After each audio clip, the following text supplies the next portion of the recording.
Thank you, everyone, for coming back for the second installment of Man, You Got This. Once again, my name is Leon. I want to thank everyone who posted, commented, liked, shared, subscribed. That helped me out tremendously, and hopefully, this will impact someone. This week, I'm going to talk about emotional availability.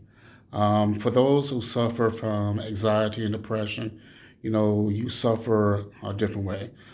For myself, I have my days in which I feel like I'm in a room full of snakes, juggling chainsaw with a pit bull looking at me while I'm wearing a meat necklace. And that may sound kind of funny for some people, but other people, you may know what I'm talking about. Well, you're probably saying, well, how does this relate to emotional availability? Well, it kind of does because some of those things, you try to keep to yourself. And when a person asks you how you're doing, you're generally going to say one basic thing: I'm fine. Things are going great. But not knowing, the total hell, that's going on inside your mind, that's going on inside your body. And at some point in time, you would have to let that shit go and talk about it. And that's why I said, as far as being emotionally available. In other words, we need to open up and be vulnerable. We need to be vulnerable to other people to let them know exactly, how we feel, feeling. Explain to a person, this is why I'm mad. This is why I'm sad. This is why I'm feeling this particular emotion. And the person on the receiving end, the expectation is for them to be vulnerable as well as too, as far as to listen to that person who's expressing his or her emotions. Uh, don't give any type of critical feedback, but give them feedback, that will help benefit them. But also, the main thing is just to listen and give a compassionate ear. A lot of people will turn away from getting advice because they feel like people are out against them or will not understand what they're going through. We got to think about this.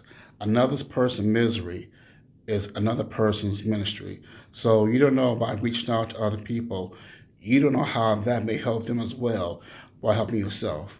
We're talking about this phrase as far as, what, I'm kind of stressed out, I just want to go and, Netflix and chill. Okay. Besides that, let's change the concept on that. Let's just lay back and reveal it.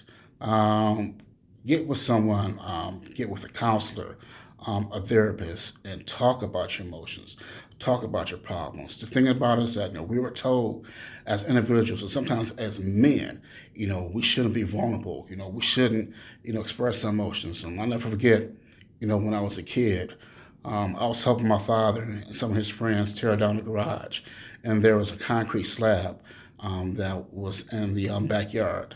My job was to hold a metal spike while a guy will swing down with a sledgehammer to break it up.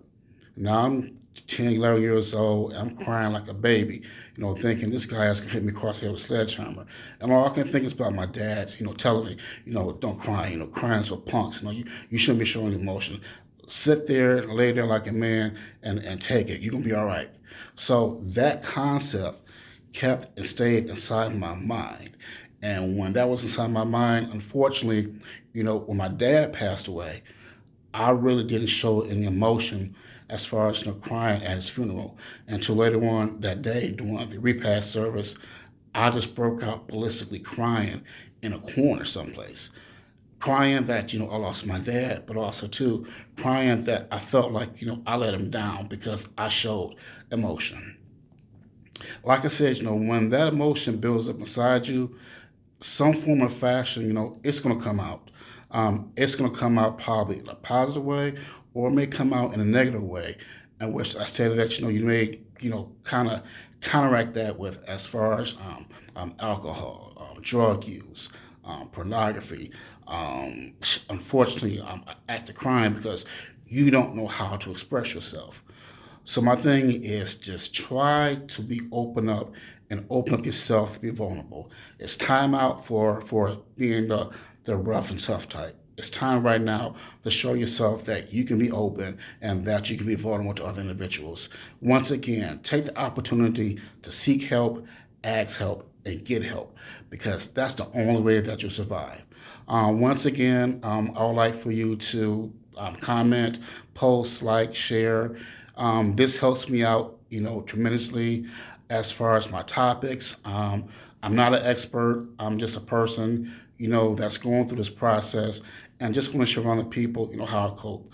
Next week, we're going to talk about forgiveness, as far as forgiving others, but also to forgiving yourself. Once again, thank you for coming in and checking out, man. You got this, and I'm looking forward for your feedback, your likes, comments, shares, and I'll see you next week.